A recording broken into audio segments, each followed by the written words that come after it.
Tonight, a Washington County woman is now the first in the county to be convicted and sentenced for aggravated death by delivery of fentanyl. 5 News reporter Jacob Luthi joins the studio now. And Jacob, local prosecutors say this is a message they need to send. Yeah, Darren, prosecutors want people to know that they will prosecute fentanyl-related crimes and take this week's historic conviction and sentencing of Christy Kaywood. But while she's behind bars, a family is left grieving 40-year-old Cody Fayetteville, who overdosed on drugs he got from Kaywood. It's a type of loss known all too well by many Arkansas families.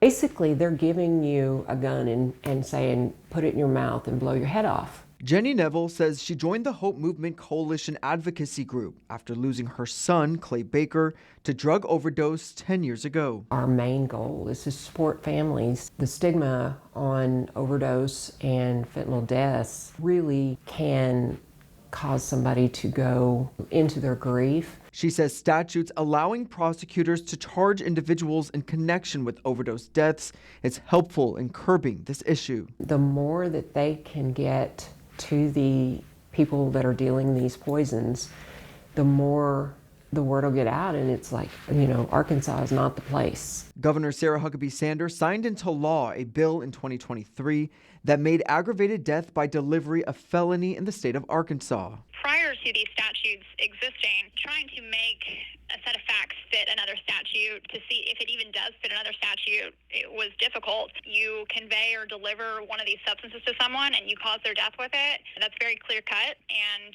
those elements are much clearer and easier for us to utilize when we're discussing overdose deaths. Deputy Prosecuting Attorney Courtney Cassidy says she hopes tougher charges with harsher punishments sends a message to those thinking of distributing drugs. These cases are being treated like the homicides that they are.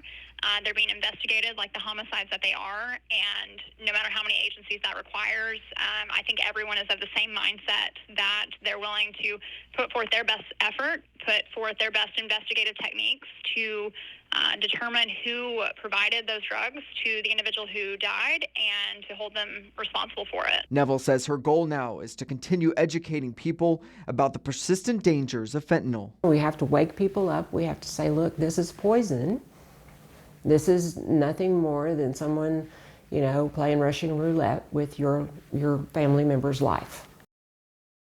Now, according to the state of Arkansas House of Representatives, there were 251 deaths in 2022 where fentanyl was a contributing factor. That's more than half of all overdose deaths recorded in that year. All right, Jacob, so there's still a stigma that comes with associated with drug overdoses. What are prosecutors, what are these advocacy groups are saying about this? Yeah, Darren, you know, the prosecutor's office says that each one of these lives matter, and it is important to hold the people accountable who pretty much end their lives. Right. And the advocacy group is really saying that, you know, fentanyl can affect every family in this state, and a mix of awareness and these prosecutions, it's what's going to help curb this issue right here at home in Arkansas. Yeah, it's a definite message that everybody needs to hear. All right, Jacob, thanks. Appreciate that.